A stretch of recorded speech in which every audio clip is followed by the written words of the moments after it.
السلام علیکم قدرمندو ماشاءالله ډوډۍ ته وګورئ قدرمندو د حاجي عبدالرحمن هډوال صاحب لخوا په بیلابیلو قریاګانو کې د نانبایو سره قرارداد ترسره شوه. قدرمندو قرارداد په دې اساس دی چې هره قریا کې نانبایي والا به ورځي سل ډوډۍ توزیع کوي، یعنی په اړمنو کورنیو باندې به سپاري.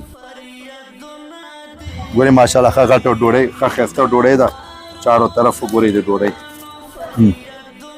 او انشاءالله تر څنګ کوم نانبایي سره چې مونږ قرارداد کوو خبرې کوو هغې نانبایي صفایي هم تاسې ګورئ راسره اوسئ. مثال دغه نانبایي د ګورئ چې صفایي څومره په نظر کې نیولی دی، هر لحاظه ماشاءالله یو بهترین نانبایي جوړه ده.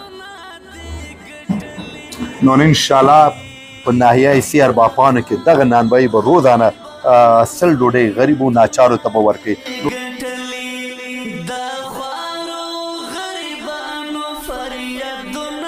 قدرمندو هیرې دې نه وي چې دغه پوره میاشت به ورکړي، پوره میاشت به راځئ تاسې دې نه به ډوډۍ پنځه ډوډۍ به تاسې وړئ. صحیح شو که نه؟ او ځئ نه مونږ قرارداد کوو، پیسې مونږ ورکړي.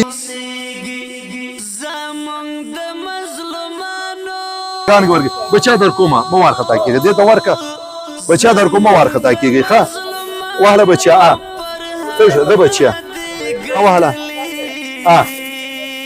پنځه ډوډۍ زر کوه بوتل. قدرمندو ناحیه سی کې موږ سل ډوډۍ توزیع کړې، راځئ چې بل نانبایي سره قرارداد کوو. قدرمندو چارای مرستون ته راغلو، نو د دغې نانبایي والا سره هم قرارداد کوو چې روزانه سل ډوډۍ توزیع کړي.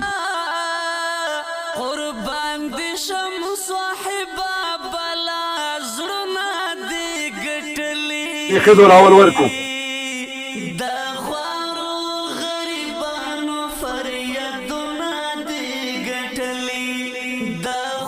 قدرمندو پښتونستان واټ اول ناحیه ته راغلو، نو شکر الحمدلله د دغې نانبایي والا سره هم قرارداد ترسره شوه. ټولو ته رسیږي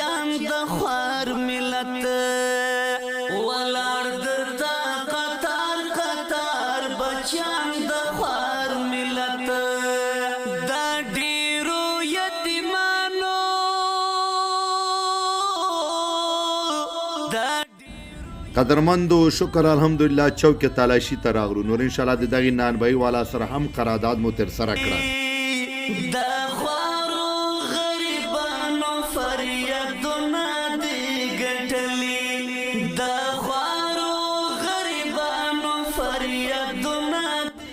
قدرمندو د دویمې ناحیه انګرانو کوڅې ته راغلو، نور شکر الحمدلله د دغې نانبایي سره هم قرارداد ترسره شوه.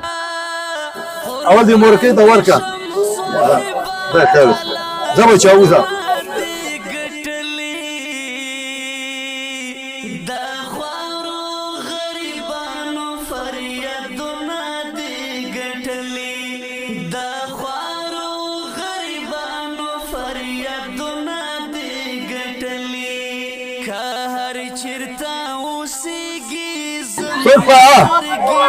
بیا اخیستي تا اخیستي دي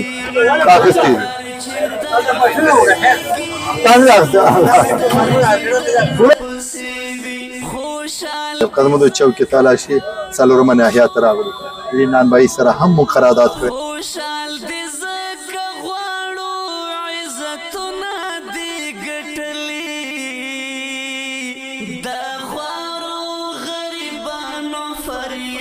صبر کوي بچه